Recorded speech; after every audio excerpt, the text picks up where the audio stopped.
돌아라 희망이 시작된다. 우리 희년의 기도를 함께 드리고 말씀을 나눕니다. 시작. 희년의 하나님, 주의 성령이여 임하소서. 가난한 이들에게 복음을 전하고 포로된 이들에게 자유를 선포하며 눈먼 이들을 회복시키고 억눌린 이들을 자유롭게 하는데 우리를 희년의 도구로 사용하소서. 예수 그리스도의 이름으로 기도드립니다. 아멘. 오늘 토요일 또 새벽인데요. 현장에서 또 온라인으로 함께 예배드리는 우리 성도들에게 오늘 하나님께서 크신 은혜를 내려주시고 인도해 주실 줄로 믿습니다. 목사님 안식년 기간 동안 또 새벽에 남과 북 이스라엘 왕들의 이야기를 나누고 있습니다. 오늘은 46번째 말씀이고요. 북이스라엘 아하방 세 번째 말씀입니다.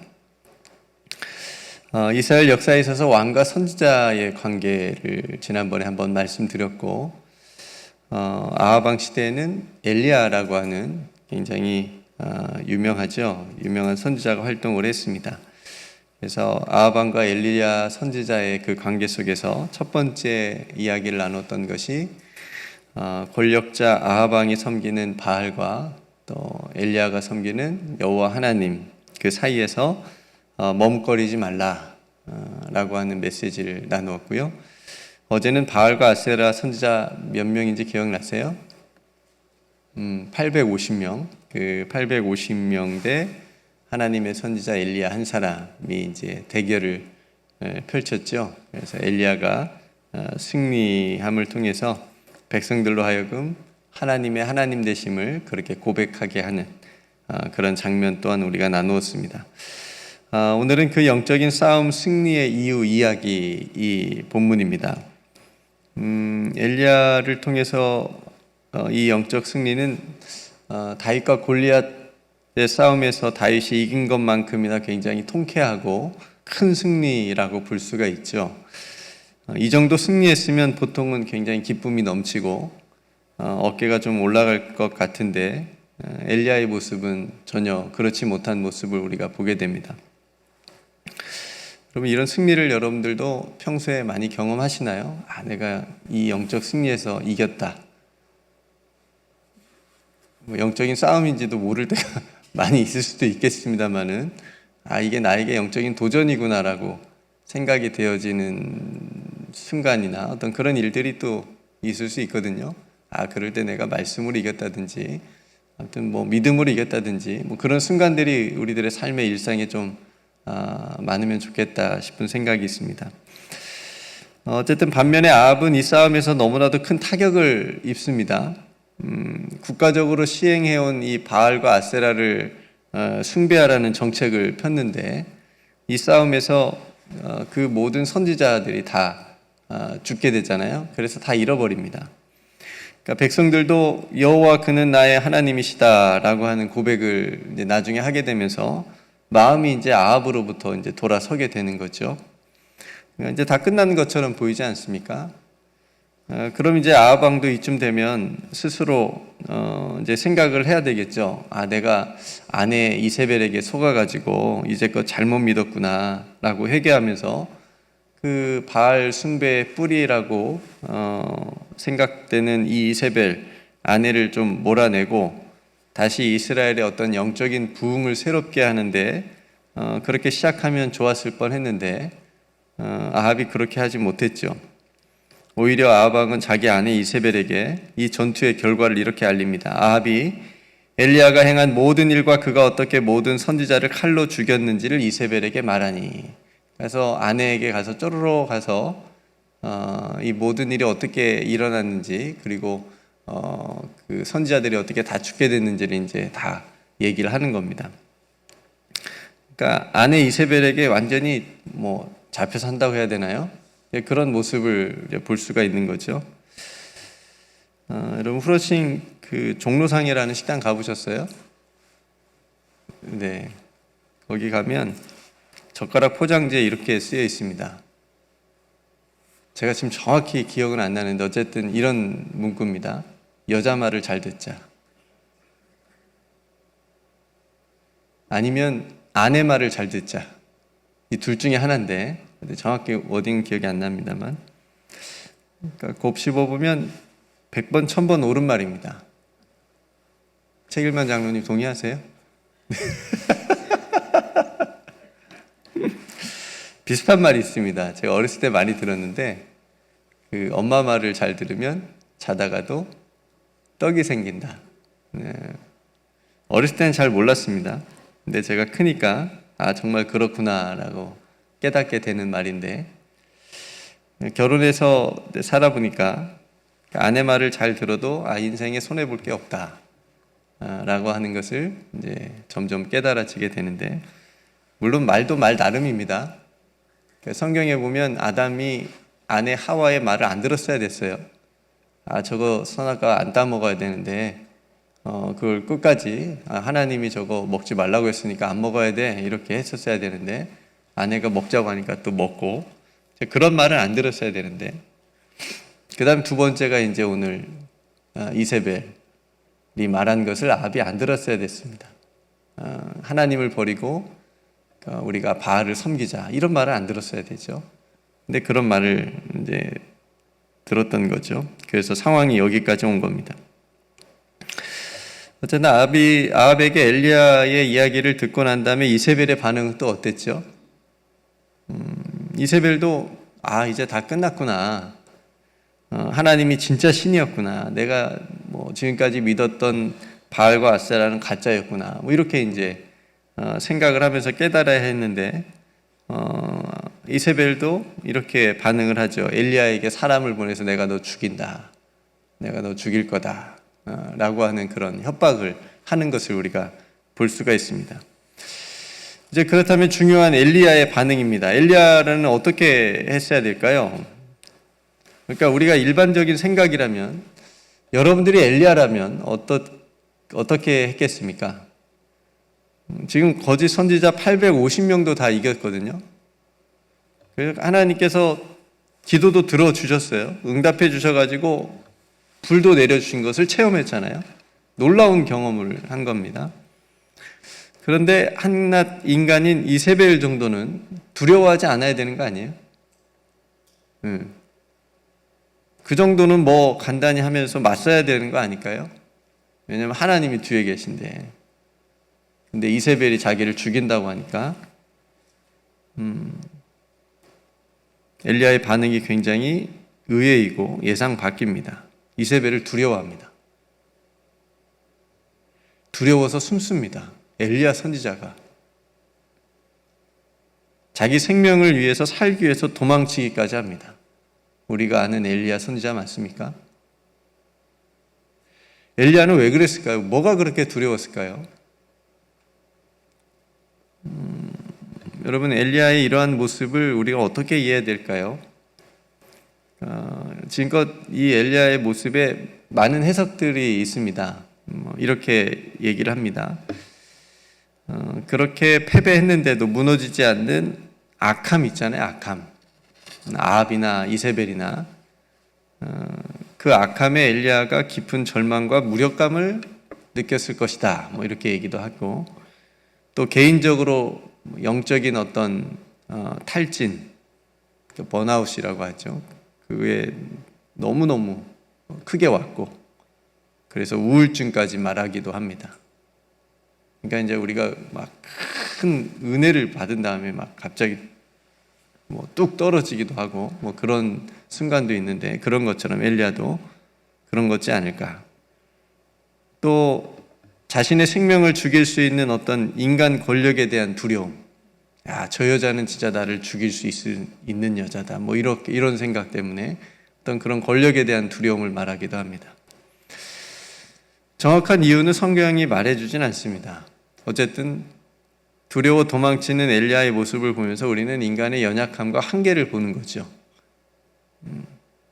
그리고 엘리야가 지금 무엇을 느꼈던지 간에 어쨌든 자신이 감당할 수 없는, 그래서 스스로 죽기를 원할 정도의 그 마음의 감정이 인간적으로 다가왔다라고 하는 것을 우리가 볼 수 있습니다. 어쨌든 너무너무 힘든 상태라고 하는 거죠. 이런 상황에서 오늘 제가 여러분들하고 나누고 싶은 부분은 이겁니다. 그럼에도 불구하고 그렇게 힘들어하고 절망에 빠진 엘리야에게는 하나님의 로댓나무의 은혜가 준비되어 있었다라고 하는 사실이고, 악한 왕 아합은 안타깝게도 이세벨이라고 하는 더 악한 것을 의지했다는 겁니다. 그러니까 아합은 더 악한 길로 나아간 거고, 엘리야는 다행히 하나님의 로댓나무라고 하는 은혜가 있었다라고 하는 거예요. 이 결과가 얼마나 다른지는 성경이 우리에게 말해주고 있죠. 그러니까 하나님께서는 로댓나무를 통해서 엘리야를 다시 회복시켜 주십니다. 천사를 보내서 어루만져 주십니다. 이게 굉장히 특별한 표현입니다. 어루만져 준다, 천사가. 그 마음을 어루만지시고 붙드시고 새롭게 하시는 것을 보게 됩니다. 음식을 먹여주고 이런 모습들이 오늘 본문에 있죠. 하나님께서 엘리야를 통해서 엘리야에게 천사를 보내어 주셔서 그의 지친 몸과 마음을 어루만져 주시고 숯불에 구운 떡과 물을 준비하여서 먹이신다. 전적인 하나님의 은총이죠. 엘리야는 뭐 아무것도 한 게 없는데 그렇게 해주시는 거죠.